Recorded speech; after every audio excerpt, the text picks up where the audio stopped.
All right. Well, thanks everyone for coming. Scott and I are super excited to see everyone participating. I know I got a couple emails from people who couldn't make today. I don't know, is Kathleen or Scott, are we recording? When I caught, it did say recording when I Perfect. got on, and I mean, there'll be like this little 4 or 5 minute delay before content, but that's okay. Cool. Awesome. So I don't know, Scott, do you want to share and just kind of reiterate what our goal for today and for this group is? Yes, so I have been running a budget model mastermind for about 5 years or more, maybe six. And I mean, the goal of this is nobody wants to talk about the budget model. Nobody wants to look at their numbers. It's so much easier to just not know. It's so much easier to just sell more houses and make more money. And so the ultimate goal of this is it's impossible to have a business if you don't know your numbers and you don't know what's going out the door before it hits your bank account, in a cost of sale. You don't know what you're spending money on. You don't know the return on that money. You're making it a lot harder for yourself, and especially in an industry like real estate where you don't get taxes taken out of your check, you don't get a 401k, you don't get these things that you would at a typical job. It's even more important to master this. And all it takes to master it is just a decision that you're going to spend time on it and focus on it and realize like I don't know very many people that get excited about tracking numbers and diving into this. I don't know a lot of people that like to weigh themselves. I don't know a lot of people that really like any form of accountability that has a number attached to it, but like that's how you get better and that's how you grow. And so what I'm really excited about here is taking blending Stephanie's talents and knowledge and experience to it, as well as in the future having a beginner budget model mastermind and an advanced budget model mastermind. Because in the past, I always felt like I was talking too high to some and too low to others. And it was just this internal conflict that I was having that I was just like, oh my God, I don't know where to do this. But now, what the purpose of today is you guys can tell, you guys can make that own decision for yourself. Am I, is this going to be a starting for me? Is this really overwhelming? Am I just completely lost?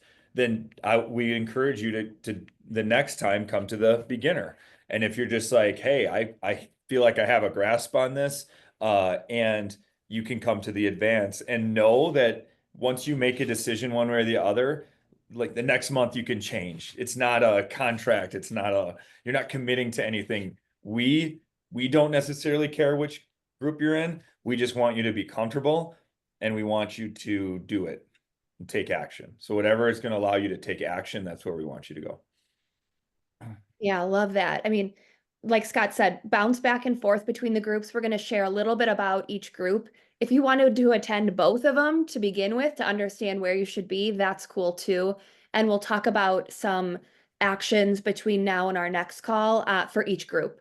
And then also, like Scott said, this is it's a path to mastery. So we're not expecting after this one call for suddenly everything to go amazing in terms of financials and for you to be picking it up. Just know that we'll put some systems into place for you guys to find support between calls as well. And we're looking for like incremental change, right? This isn't going to be like suddenly we lose 20 pounds, like Scott said, with weighing yourself. This is going to be, okay, how do we just start moving the needle towards mastery in this?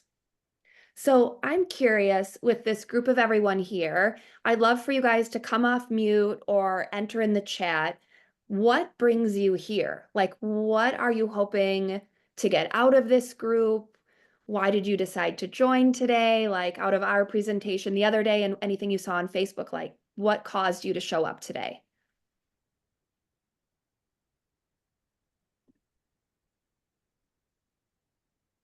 I For do not me, keep track of anything. I don't know what I'm doing. I have no idea. People be like, where are you at for the year? No. How many closings did you have last year? No clue. What am I supposed to be spending? Not sure. I just spend. Maybe I'm not even making any money when the year is done. I have no idea. I'm hosting like events with no budget in mind, just hosting the event how I want to host the event. I truly, I don't know how much money I spend on my business. I This really is a appreciate, safe place, right? yes, I really appreciate you saying that because I think a lot of people are all thinking it. 100%. I think everyone's thinking it and has been there before. Love that. Thanks, Bridget.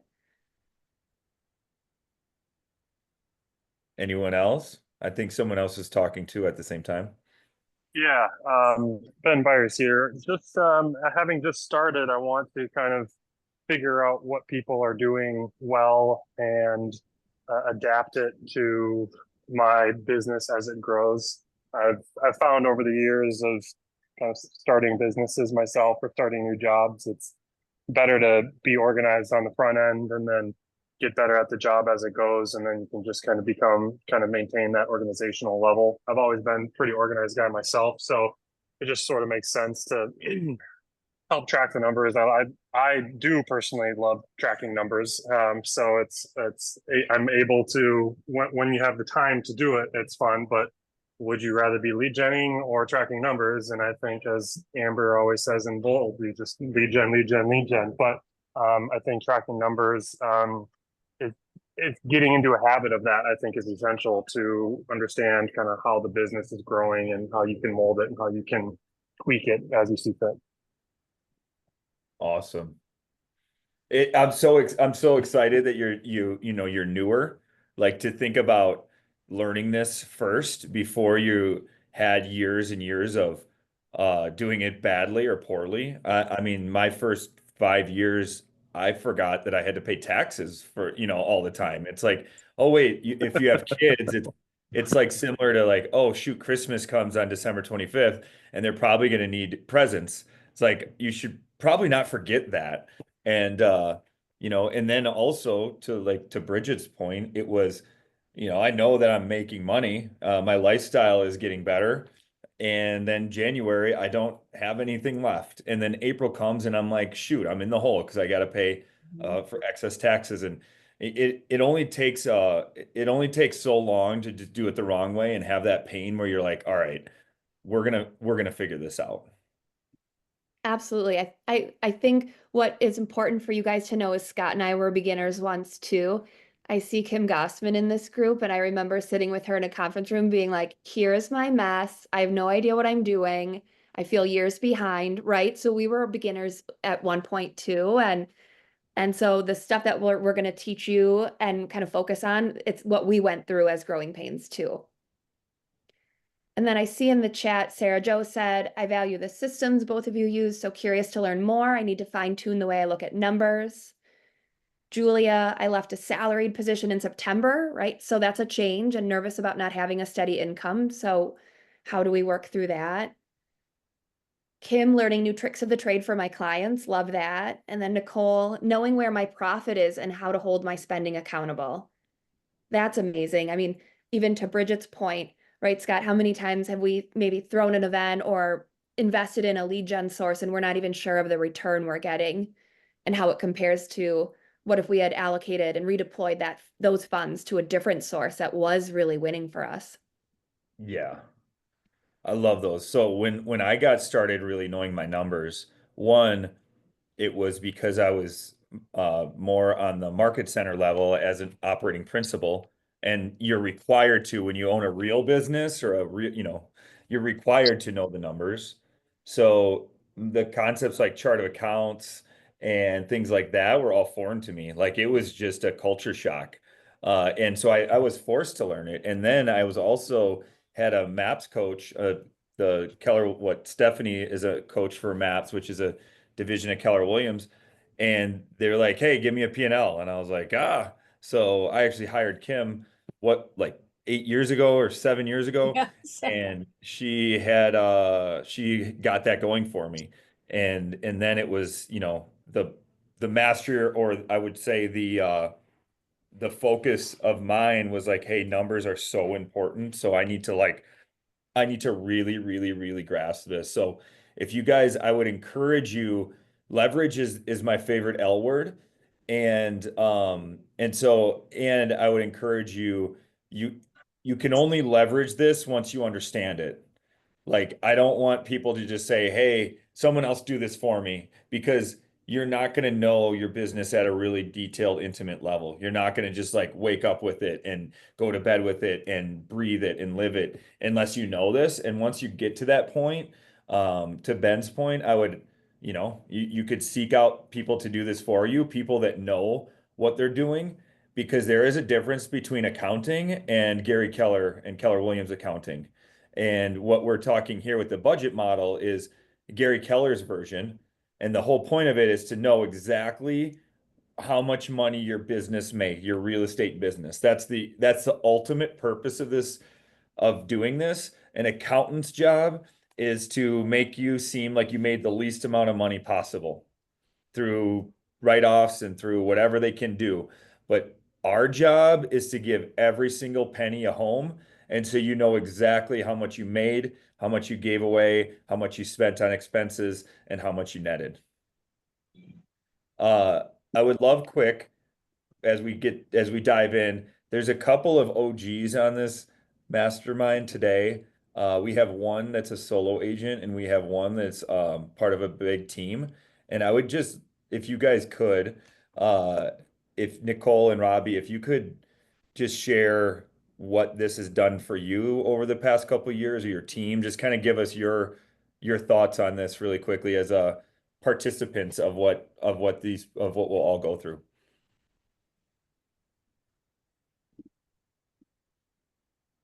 Guess I'll go first. So I am the transaction coordinator for Level Up in the New Berlin office. So I work with my rainmaker Dawn, and she'd been doing the budget mastermind for a while. She's not really into spreadsheets and stuff. And I was like, I came onto the team about 2.5 years ago, and I was like, oh, I love spreadsheets. And she went, this is yours now. But the really nice part, I think, of having almost like a counterweight is now I can kind of yes and her. So like she'll be like, we're going to spend money on this. And I can go, yes. And what is our goal from spending that money?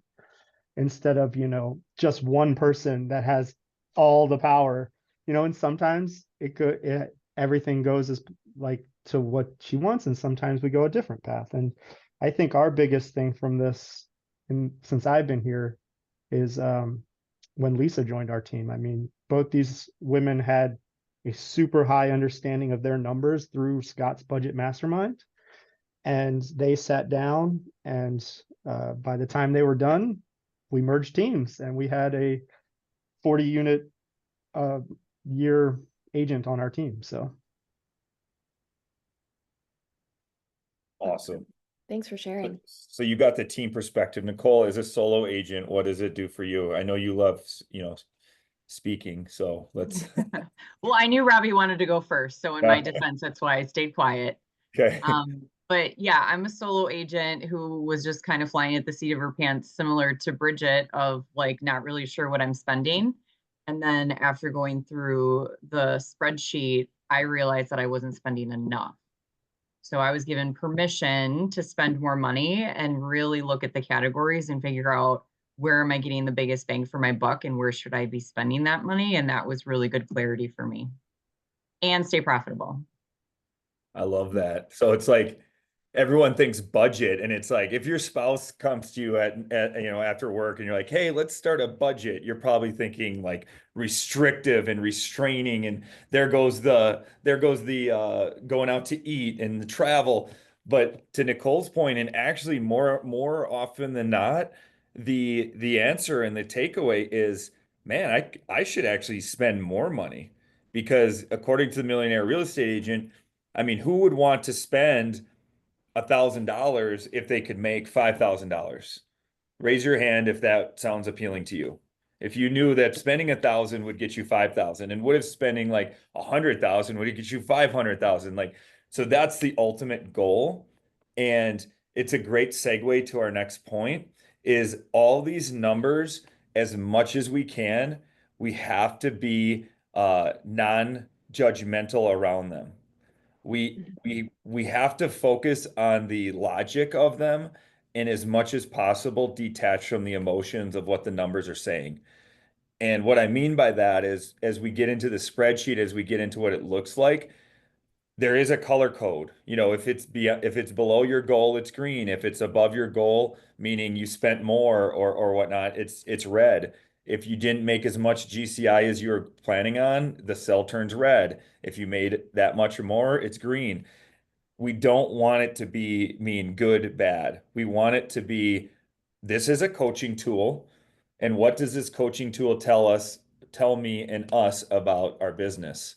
Because the beauty of it is that we will share people's P&L on this mastermind, real people, not AI or robots, on this mastermind, and they will say, this is what we sold, this is what our cost of sales, this is what we gave away.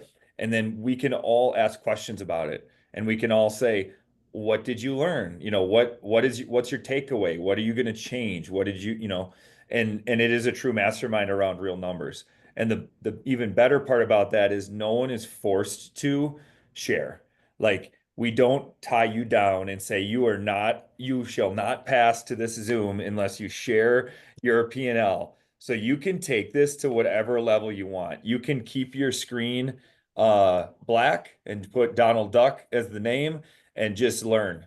Or if you want really high level free coaching around business and budget and numbers, this is your opportunity. Do you want to add anything to that, Stephanie?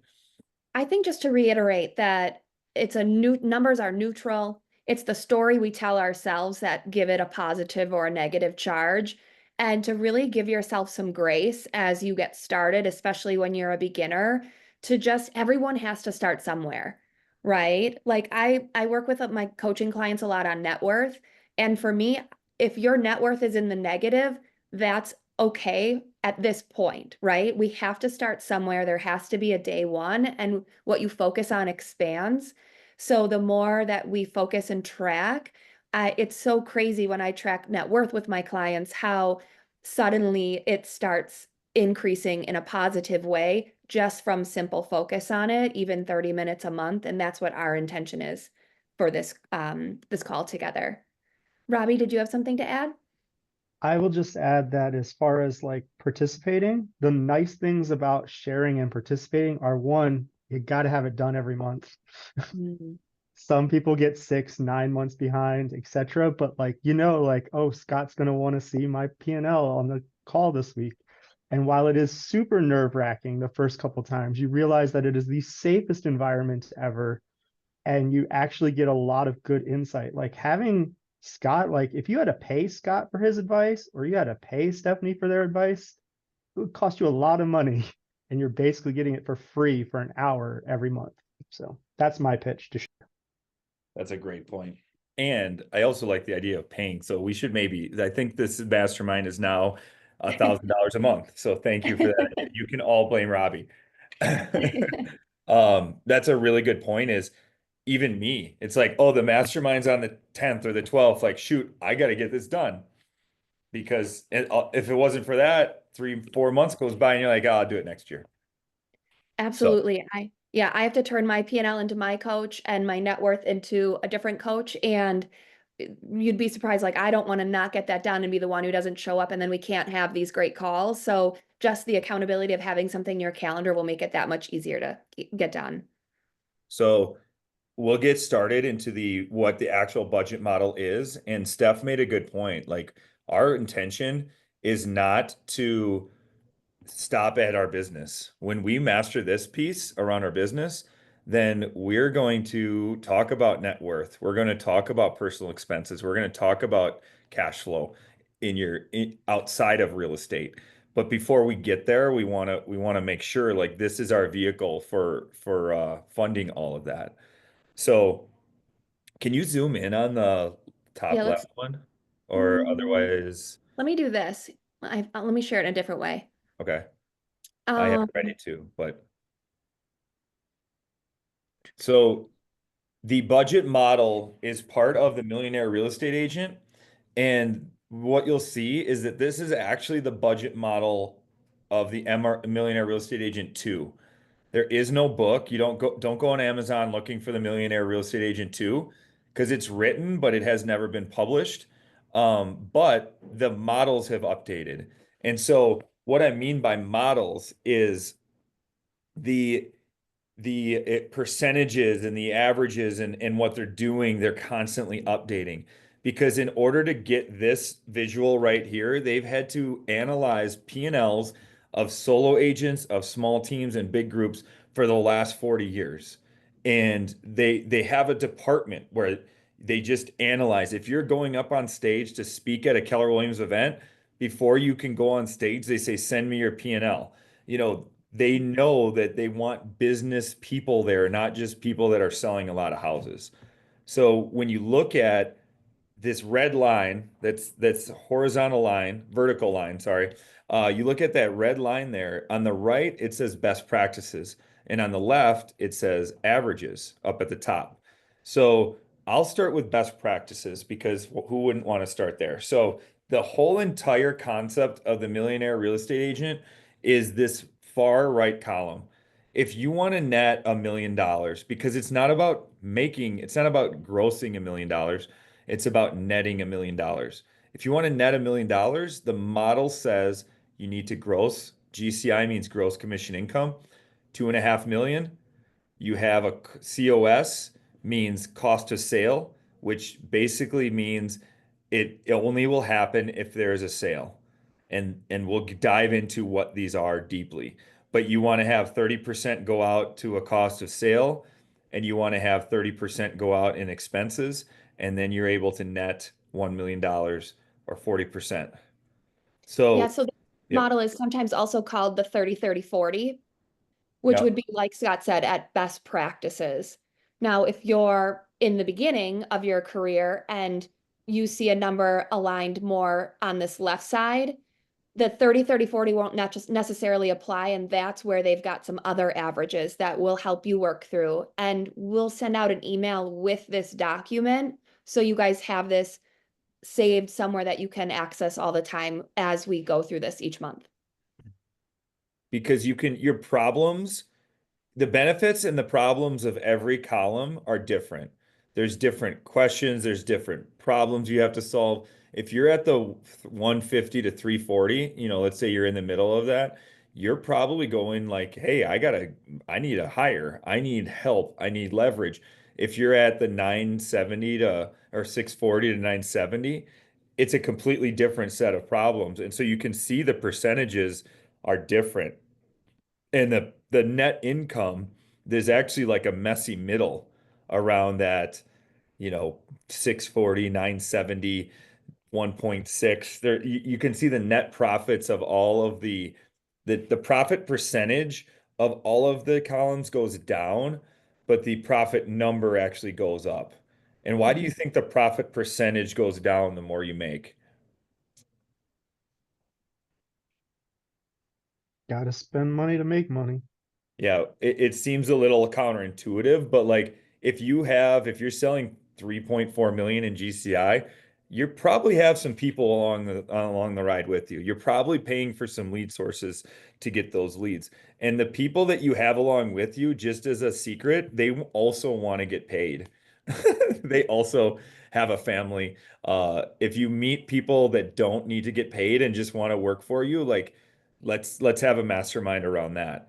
But so the percentage piece is obviously super important, but that also comes with your personal goals.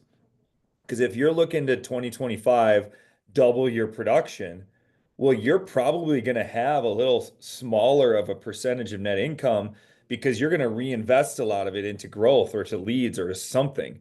But if you're just like, you know what, I'm coasting, I make my 129 grand that I need, I don't want any more, I am set. Like you could probably raise that number up, the percentage up even higher. And one story that Robbie alluded to is they acquired one of our top agents in our office. She was running her own team. When we got a hold of her, when she came to her first one as a solo agent, her name's Lisa Packard. her profit percentage was like 87%. And on paper, we could all be like, Lisa, that's amazing. Oh my God, you're a rock star. You should be up on stage. How to get your profit percentage to 87%. But you know what Lisa was feeling at that moment? Like, who could guess what her life was like? Chaos. Burnout. She burnout, chaos, like she was like, you could see it on her face.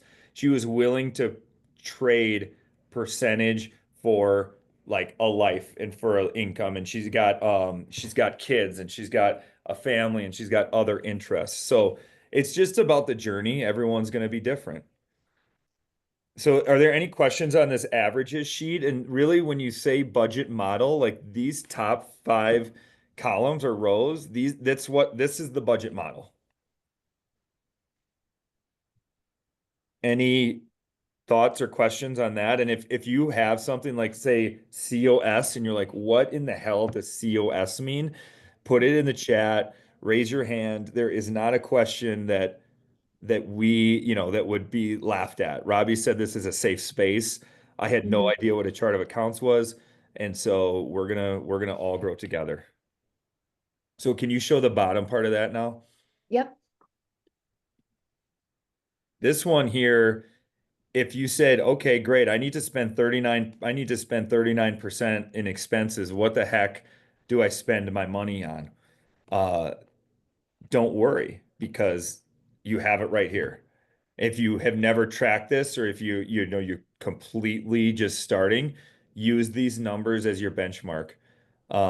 Because if you do this for 4 years, then you can say, you know what, maybe I don't need 7.8% for compensation. I want to have 12%, but I don't need, 5% for this. I'll do 2%. Like, you can make it your own, but until you get to that level, let's use this. So really, at a high level, there's 9 buckets or categories that you can spend money on in real estate. And there is no other category. Like, you can't just say, oh, other, or like whatever. There, it's not allowed. Like, that's one rule in Gary Keller accounting, that everything will have a home. So the 9 are compensation, which is paying people, uh, salaries, bonuses, professional services, and then lead generation. So the reason why these ones are split up and bigger is because this is where the majority of your money is spent. So it says in the 150 category, let's take 7.8 and 11.2%. That doesn't mean of your expenses that you spend. That means that 19% of the 38% comes from these 2 categories. So it's like half of all your expenses would be in those 2 categories. Then the third category is Real quick, I yeah. just want to, sorry, Scott, just as a point with this lead generation, we're going to split up as you can see, general prospecting and marketing is separate from listing management intentionally, right? We want to understand from a listing management, our signs, our photography, our, whatever, if you do direct mail for just listed, just sold, what are we spending on our listings so that we can track what return on investment we're getting from them? Separately from, let's say, if you did a home buyer seminar or a client appreciation event. So we're going to separate those out so we can start to understand the return on investment for your different strategies. Cool. And occupancy is pretty straightforward. Each of these 9 buckets has smaller buckets that we're going to show you in our tool that we created. But just these are the 9 high level. Education and coaching is 5%. So if you look at just compensation, lead gen, and education and coaching, like those are the 3 biggest categories that are recommended, like across the whole category. Supplies and office expenses, communication and technology, you've got your automobile. One thing I want to mention with automobile is we want to know what your exact expenses are. And what I mean by that is if you're doing your taxes, you could have a mileage, setup. It's like I drove this many miles, I get paid this much a mile. Um, then you have that as a write-off. In this model, what we want in there, and you can do it how you want to do it if you're consistent, but the way it's intended would be how much should I spend on gas? How much should I spend on my maintenance? How much actual money does it cost for me to have an automobile? And let's just say you use 70% of your miles on real estate, you would take, whatever it costs and multiply it by 70%.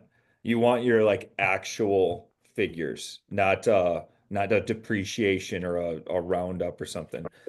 And then the last two are equipment furnishings and insurance. And as you get down to the bottom, you can just see like how minuscule those amounts are, but also that there is no other. And so everything you would spend your money on would fall in one of these 9 categories. And sometimes the way you do it might be different than the way I do it, right? Like there are going to be things like this no other where you kind of put something in one category and make that decision, but then just hold consistent to it and be able to explain why, right? So the biggest thing is we just want to make sure, especially that cost of sales are separate from expenses. Yep. So what questions do we have on that? Because that, I mean, that in itself is a lot of knowledge, and maybe that's like super basic for you, but maybe it's like, wow, I've never seen that before. Is there anything that comes to mind or questions that you have just around that concept? Because those two visuals are kind of the whole basis of this entire mastermind. So I have a question on occupancy. So is if you own investment property, or what does occupancy mean? Occupancy would be the office that you use to work your real estate business. Okay, so rent Yep, or, rent. okay, Yep. gotcha. Like a desk fee. Because we own investment properties too. So I was like, okay, we keep those books separate. Yeah. So I just wanted And to you make sure I didn't misunderstand that. And Okay, you should. So, and again, that's an amazing question because a lot of us may have multiple businesses, or the biggest thing to do, this is only for your real estate sales. And Mhm. so even like things like profit share, or if you make money by like opening doors for other people, like showings, there's other ways to make money in real estate, but like ideally this would just be what it takes for you to run your real estate business. We got a question in the chat too about where do my KW invoices go? And those would actually be broken up in a couple different ways, which because they go for different things, right? So there's E&O insurance, there's your tech fee, there might be your desk fee. So there might be some charges that we then break up into different categories. Yeah. So we'll help you work through that so that you can allocate the right number. Yeah, each I look at when we're getting into the nitty-gritty of this, and the timing of this time is great because we can dabble in the entering of it for October, November, December, and then the goal is come January, you've kind of worked some kinks out. But to Stephanie's point, I put the amount of the bill, and then E&O goes in category 9, tech fee goes in category 6, I think. This printing goes in category 5, but everyone has a chart of account.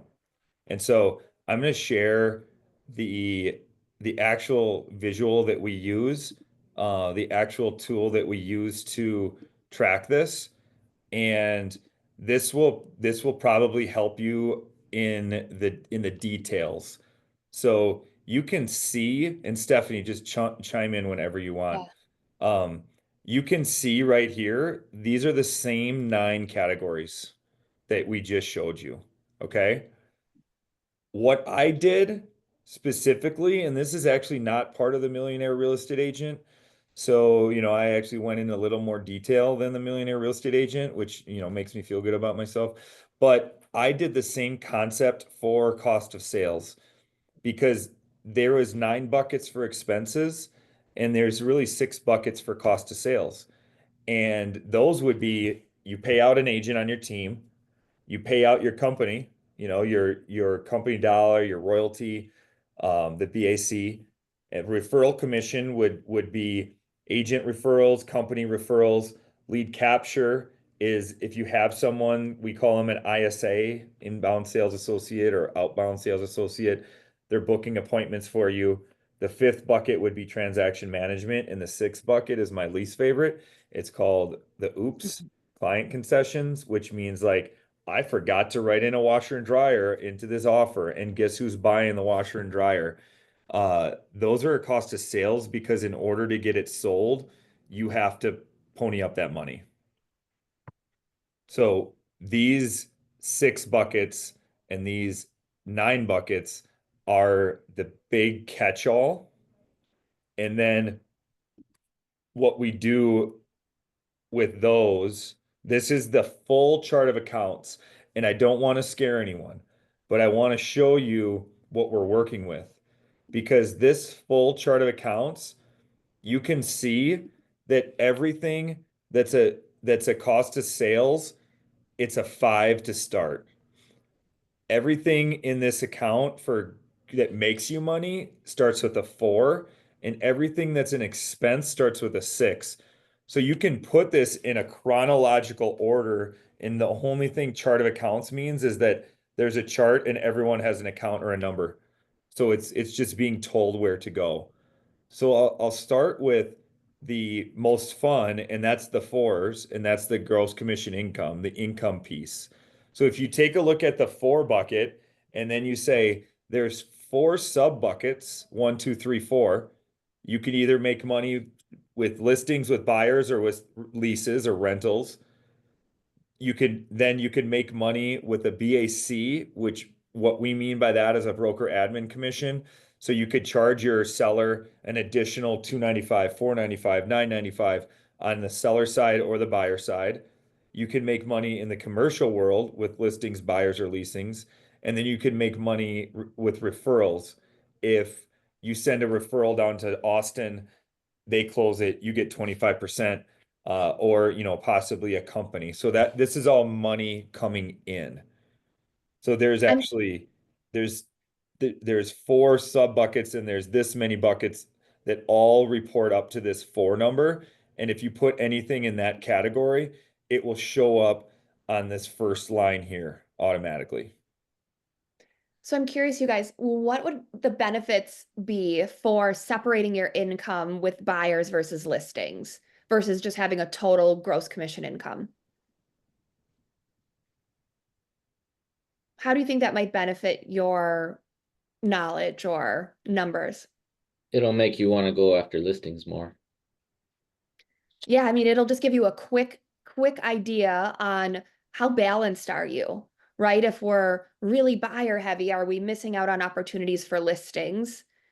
We like to see those 50-50 or 60-40. If we feel like they're over skewed one versus the other, there might be a gap somewhere in terms of, are we missing out on leads from our listings, right? Are we missing out on an opportunity to catch more business from one of those 2 sources? So this is a tool that helps, kind of like what Scott said in the beginning, what's the story these numbers are telling? It helps you start to understand what story is your business saying. Yeah, because you might say, oh my God, look at me, I'm awesome. I sell 90% of my income through sellers. And what I would say to you is like, oh my God, you are leaving so much money on the table. Just because you don't like buyers doesn't mean you can't find someone that likes buyers and put them on your team. Yep. And I'm like choking here, but I think I'm good now. Okay. So now in the 5 category, they had those 6 buckets, but now there's just little side buckets, and it's the same concept. So once you understand listing, buyer, seller, like you could have an agent on your team that sells a listing, a buyer, or a lease. The second bucket is you got your company dollar or royalty. You got your seller BACs here, $295 on a seller transaction. We don't charge anything with our company on a buyer transaction. So you shouldn't have a cost of sale there, but it's here. This spreadsheet was built to be all encompassing. And then just the opposite. If someone sends you a lead from Austin that you close here and you give them a 25% check, it would go here. if you work with a Dave Ramsey or a Homelight or an Op City or a Redfin or whoever, that 30%, 25% will go here. And then this one was added if you have a team and like your EA gives you a referral, you would bonus them here, you know, give them this is for that. We got ISAs, we've got the seller TC, the buyer TC, and then under like the oops, we've got sometimes you might offer the concession. It's not just oops, you can plan it as well, you know, if you offer a home warranty, whatever, but these are the categories here. So these are the subcategories, and now the expense one is there's a ton here, but it's all completely customizable to you. And we're gonna get to an example here that we'll share you of an actual team that did this and has their own, because you can see like operation salary too and name, like this would be personalized. Maybe you have no salaries, well, you just leave that the way it is. But in the 9 categories, you can see there's a lot of smaller sub buckets. To Stephanie's point earlier, everything that starts with a 2 is in that lead generation because that's the second bucket. This is separated from your other lead gen costs, everything for listings. Now, question for you is, why would listings be considered an expense? Couldn't they be a cost of sale? Like why is a listing cost considered an expense? You're not necessarily going to sell it. Exactly. If you started this business longer than like 3 years ago, you know that sometimes listings don't sell and it's an upfront expense. And so we track them such. And we'll customize this to you guys where you'll have your own lead gen lever. And by lead gen lever, we just mean like, are you focused in open houses? Are you focused in FSBOs? Are you focused in like, what is your core focuses? And you customize it to this. But we all figured everyone is going to do listings. So that's the first one. Everyone should work their database and everyone's probably going to do some kind of branding. And then from there, our businesses vary differently. And part of the benefits of seeing, you know, each person's P&L is like, oh, wow, they're crushing it in X category. Like I could learn from them in that. Uh, and, and so there's just some flexibility here. And then as we keep going down on this, we have in the 3 category, which was occupancy, the things that would fall under there would be rent, utilities, internet, repairs, and property taxes, you know, if you owned your place or whatnot. So that's all that would fall under, and this is specifically for your real estate business, nothing else. In the 4 category, we've got coaching, education. There's a difference between coaching and education. If you're the culture, so the Sunshine Fund, I put in team and office culture. There's trainings, there's if you buy books, your dues, which are coming up if you didn't realize it, and then the travel expenses, transportation, lodging, and meals and entertainment. So these are all separated, and then they total up to the 4th category, and then they total up to your expenses. But it's good to track, like, oh my God, I'm spending so much money on meals and entertainment or something. Like maybe I could dial back that and I could put it towards actual training, just as an example. And hey, Scott, I'm just going to answer a question from Deanne. Okay. I think we should have been clear. You guys are all getting this spreadsheet and you're getting videos that Scott recorded on how to fill this out. So this is just an intro to get you understanding what this is like. But yes, you will get this spreadsheet for being a part of this group. You'll be able to customize it. I would suggest, like Scott said, there might be some things, categories on here that don't apply to your business. And yet I'd suggest don't delete them because this is something that it might be something you grow into as your business grows. So, but yeah, you're going to get all of these spreadsheets and which then Scott has this video library in the spreadsheet on how to use this. So this is going to be super simple. Yeah, and you're over if it's this like, oh my gosh, like you're in the right place. because these are all like 5 minute or less videos. The goal between now and next mastermind, which should be around, we'll tell you about it at the end here, would be, could you watch, 3 to 4 of these videos each week? So then you would have a real high level overview of like what to do, and like just it's kind of like the Matrix, like Neo in the Matrix, like you just go in. If we could just plug a chip in your brain, like that would be the easiest. But until we know how to do that, this is like, okay, watch this video. I will know if you skip this step. It's 5 minutes. This will go deeper into like what I'm talking about right now, but it would be a good refresher. What is a chart of accounts? And then all of this is like, how do you customize? How do you, and so every one of these has its own topic. So it's a little like masterclass series around this, what we're going through right now. And just so you know, those 2 sheets we shared with you, those 2 visuals, they're right here. So if you need to know, it all starts with your GCI goal. In this mastermind, it should really be all about what you want to net and take home, but you can backtrack that up to what you have to make in GCI, and you don't need to remember those numbers, like they're built in right here. Yeah. So almost done here. This is like the most heady part, where it takes the most brain power. But if you look at everything that's a 5, you've got your supplies, so like your consumables, not like you're eating them. I don't know anyone that eats staples. Doesn't mean it doesn't happen, but like your staples, your paper, your folders, your operations, and then your office printing and reproduction. So this is where I put my black and white printing and my color printing. Under 6, this was the communication. So it's like, what would fall under there? Well, your wireless phone, your tech fee, your office phone, your websites, your dialers, your texts and emails, your communication tools, your storage, and your hardware. Storage could also mean like, do you pay extra for Dropbox, or do it could also mean virtual storage. The 7 one, I barely use. Your mileage, your payment, your gas, your maintenance, your depreciation. This is all around your automobile. And then 8 is your furniture, your equipment, your repairs, your decorations. I don't know if I ever put anything in 8. And then the last one, 9, is it's really like your auto insurance, your E&O insurance, your property liability insurance, your workers' comp, your key man, your accounting, your legal, and your bank charges and service fees. So all of these insurances are split up on purpose, because you can then compare them, year to year and what you're doing, and it's all right there.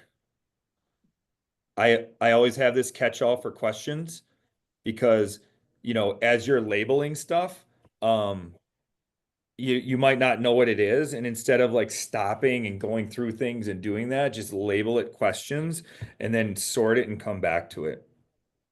The beauty of this sheet is if you print it and you do it just a tad bit of you do like a tad bit of manipulating the margins, even if you said like, hey, I want narrow margins, and then you could give this to your accountant at the end of the year, and you will be their best friend.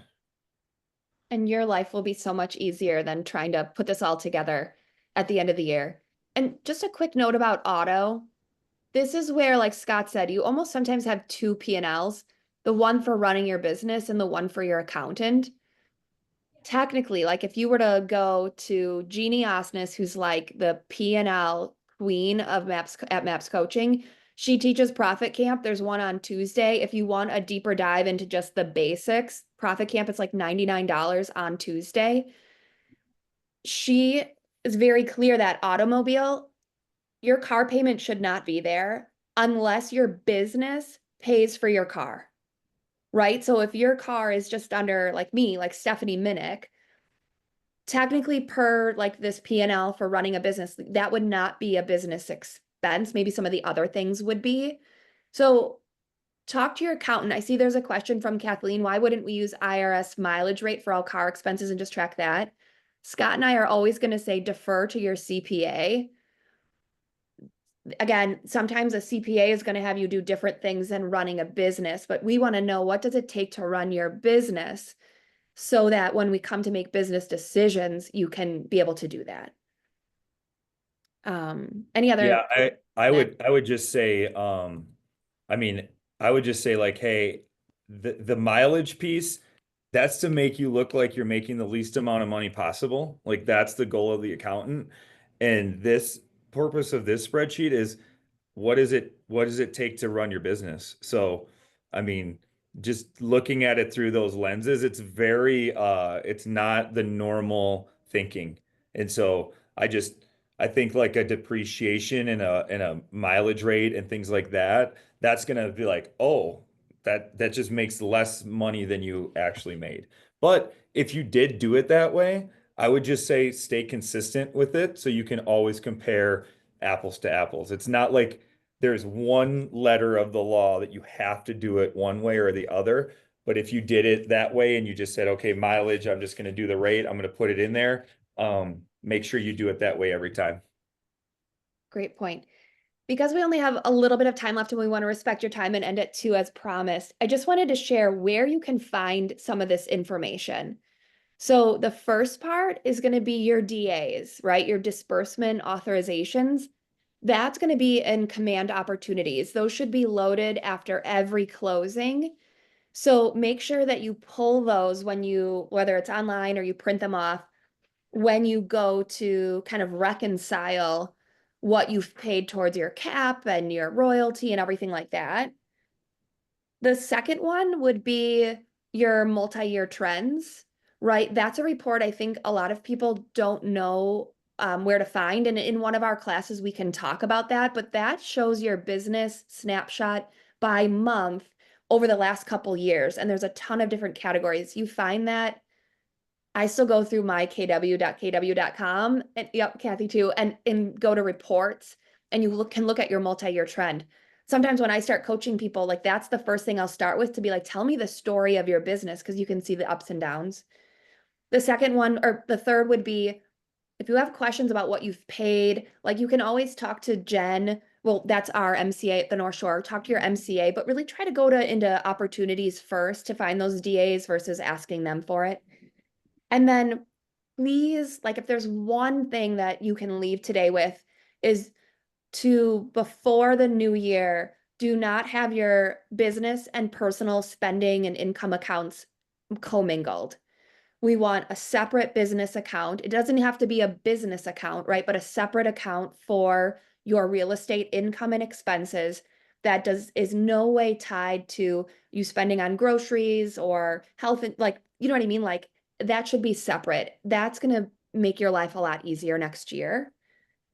So those are some ways you can find stuff and we'll kind of dig into that more. But I just wanted to share as we get into our next class, the action items for you guys are going to be this beginner group. I'm just going to zoom in. Beginner group. So if you feel like you're a beginner, our next call is going to be on Thursday, December 12th. We're aiming to always meet on the second Thursday of the month. We'll let you know what time in an email. And by the way, if you did not fill out that Google form that Scott and I had at our meeting, please put your email in the chat so that we can make sure you get all of the spreadsheets so that you can start moving forward. But we want you to come next time to the meeting with your financial goal, right? What is that net profit and what does that mean from a GCI standpoint? The best way to do that is to work through a life by design and the economic model, which I can send to you if you need help with that. We want to make sure your bank accounts are separated. And if you're in the beginner group, please watch the videos that are going to be on one of those tabs that Scott pointed out that he filmed for you guys. As a bonus, if you want to just try to input either your October, because you'll have those already, November, your November numbers likely won't be available, I don't know, till the end of the month, right? Your total numbers. But please, like a bonus would be to try to input some of those into these charts so you can start to work through some of the kinks of those.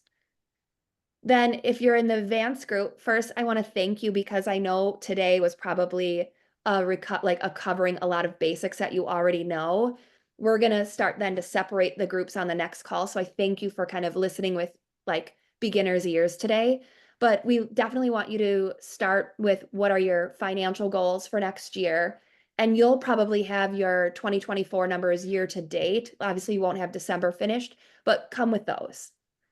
Scott, anything you want to add for those action items before next call? No. So, well, I'll say this. In each office, I'm sure there's going to be someone that's going to rise to the level of like a junior coach, or someone that's going to be this, hey, how do I do this? Or, they're just going to have some passion around that. I know for New Berlin, it's Robbie and Nicole. And like Robbie does a lot behind the scenes where people go to him and he gets them, he like has the wrench and he has the hammer and he gets you in place. If you're interested in something like that in one of the other 3 offices, let us know, because the more help, the better. We have this high level stuff, and I don't know what it is about budget model stuff, but if I would like have 73 emails unread and one of them said like budget model question, I would just like click on that one. Like my house could be on fire and I would be like, ooh, what do they want to know about the budget model? And so Stephanie and I will really be able to help. And also, if you're interested in like being a part of this, let us know, because we could use that local help too. And if you decide to go to the advanced one the first time and it's way too overwhelming, or vice versa, the beginner one and it's too basic, just come and go as you please. We'll have formality to it because of Stephanie. We'll have the like track it, or like we'll let you know, and we'll have follow-ups and we'll have all these things. If you could just watch those videos and you could try to dabble around, like use 2024 as just like practice. You can't screw it up. I don't really recommend you go back 10 months and try to do this, because it would just be a lot. But if you could get some kinks out now and start 2025, and really by start 25, I mean, that would be the February mastermind where you come with January's numbers. Absolutely. So as we wrap, I'd love to hear like 2 to 3 takeaways that you guys have, or something you're excited about after kind of participating here. Just the more feedback we get, then Scott and I know what direction to take. So what feedback or maybe questions do you guys have?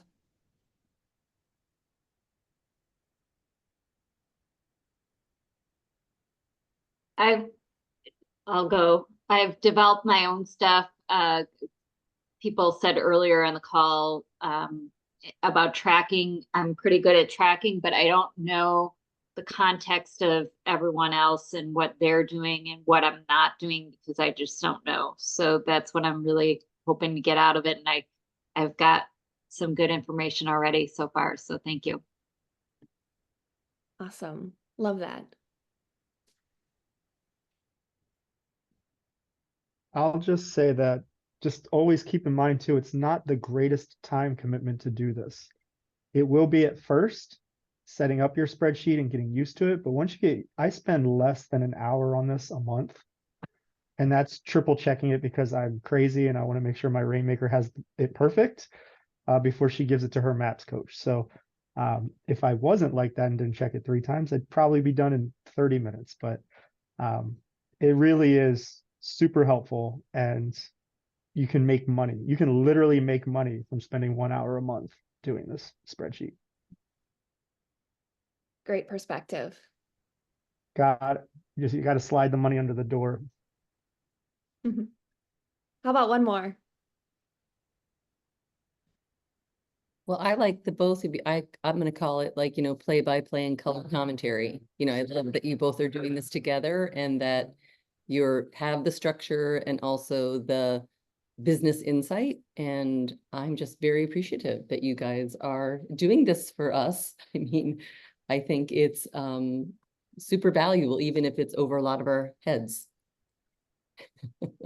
Totally. Thank you. Yeah, it'll start to make sense, especially as you watch those videos. I love spreadsheets, and Scott like out spreadsheets me. So watching that video, it's a super cool tool. It's like the best one I've seen. We're all super lucky to have that. And Scott, I think you said that's like the 7th version of that spreadsheet. So we're all the beneficiaries of his work and trial and error.